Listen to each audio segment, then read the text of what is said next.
You unfortunate souls, you're stuck with me again. I'm so sorry, but here we are. We're starting our warm-up today with some single leg toe touches. I'm gonna stand on my left leg, and that leg's gonna be a little bent. All right, so I'm not completely locking it out, just a slight bend there. My right leg is gonna lift up behind me, and I wanna keep that one locked.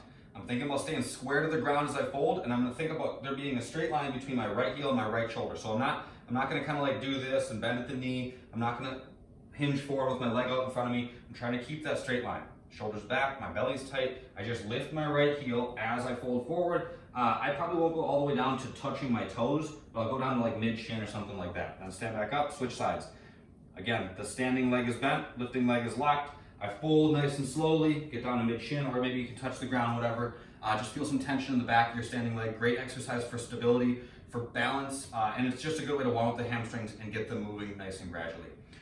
After that, we're doing some tabletop extension, so we can go to a plank, but we have our knees on the ground, so tabletop position. I'm gonna extend my right arm and left leg.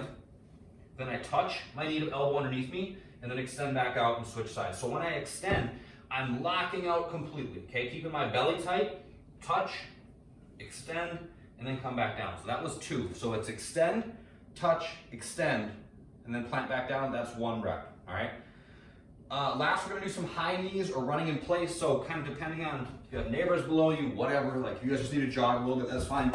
If you can run, get your knees up even higher, that will help warm you up even further. That's the warm up. The workout. We got 5 3-minute rounds with a minute of rest in between them. Does it help when I talk like this? It's probably good, right? We're gonna start with some single dumbbell thrusters. These are what we call a good time. But at least it's not both dumbbells, right? At least it's not both dumbbells. I'm gonna keep my belly tight. I'm gonna squat and then stand and press to overhead, okay? Squat, stand, and then press to overhead, all right? Next up, we're gonna do some chair dips, and I completely forgot to bring a chair over, so I gotta grab a couple chairs real quick. This is what we call an intermission. So unprofessional, so unprofessional. I never have my equipment ready. Oh, nobody tell my boss about this. This is so embarrassing. All right, so I get my chairs set up. I'm gonna space them out so that I have room for my hips between them, okay? So I wanna be able to stand between them. I'm gonna put 1 hand per chair, and I'm gonna start with a few reps that just kind of warm me up through the range of motion without being too strenuous. 1 hand per chair, I'm gonna keep my knees bent, okay? So as I dip down, my legs are doing almost all the work. I dip, and then come back up. My forearms ideally should be staying pretty vertical, so I'm not letting my elbows stick out to the sides. I'm not like pushing them way back behind me. I'm keeping vertical, and then coming back up to the top. The range of motion that we're looking for is just to get your elbow just ever so slightly above your shoulder. But if you guys do this, if your shoulder's coming way up and around as you work, don't go as far. We want to keep that shoulder packed back and down so it's in a stable position. Okay, that's important. So just as you're warming up on these, take a second, look to your right, look to your left, just see what's going on in that bottom position. If your elbows are way up by your ears, don't go quite as low. This is kind of a goofy one. Don't rush it, okay?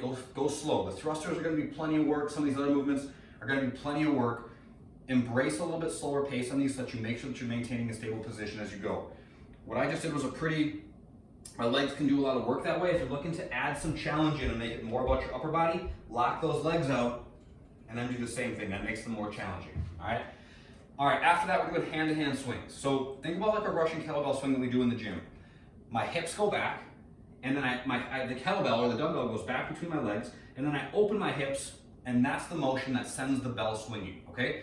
So if I open up my hips slowly, I don't have any power to take advantage of, right? So I need to open my hips quick to make that bell flow. That's super important. That's where all the power comes from. At the same time, if we open our hips quickly and are kind of sloppy, we can end up doing that. And now we're dumping into our back. We're not using our muscles. We're just kind of relying on that end range of motion to stop us. So make sure at the top of each rep that your belly's tight and your butt's flexed. If you guys just do these things with 2 hands, you're still gonna benefit a ton from them. So the hand-to-hand motion is not necessary, but it is a nice way to switch it up if you can. So if I'm doing 2 hands, I'm just holding onto the dumbbell with both hands. I swing back between my legs and then open my hips and swing, okay? The hand-to-hand version involves transitioning hands up out in front of you. If your hands are super sweaty, if you're scared of doing this because you might chuck a dumbbell across your living room, don't do it, right? Be sensible, folks. You can do the 2-handed swing will work plenty well. If you want to switch, it looks like this, okay? Open your hips and swing, transition at the top. So the motion that we're doing at the top of each rep is this.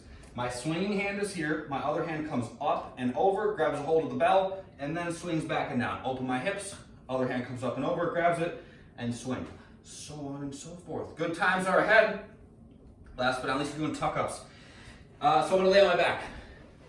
Put my arms up overhead.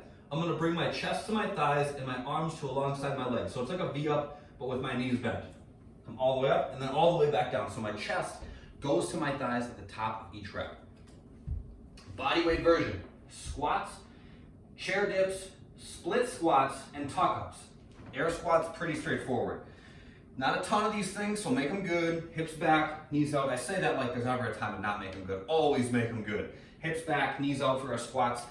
Split squats, we get into a lunge position like this, and our feet don't move. So I'm gonna do 6 per side. I'm just gonna gently tap that back knee to the ground, whoop, and then stand back up. Tap, and then stand back up. If you want to make that noise, you can make that noise. That was kind of fun. There's no fun.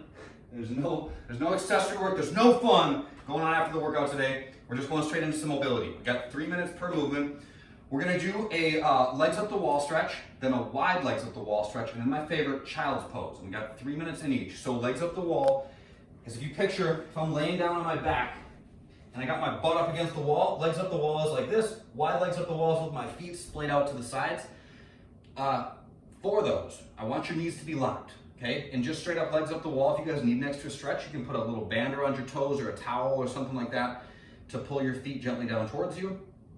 When you get into the wide legs up the wall, work your feet a little bit wider every 30 seconds or every minute, okay? It shouldn't just be completely passive. You want to kind of work into a further stretch. You'll be good and warm, so embrace that little bit of extra stretch at every opportunity you can. And then child's pose, just the best. If you guys don't know this, I don't think we can be friends.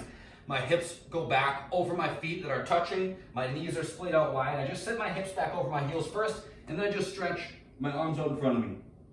And I hang out. I hang out and I maybe fall asleep. I don't know, it's too early to tell. That's it for today. That's it for today. I don't know, that's it for today. I'll see you guys next time. Have a good day.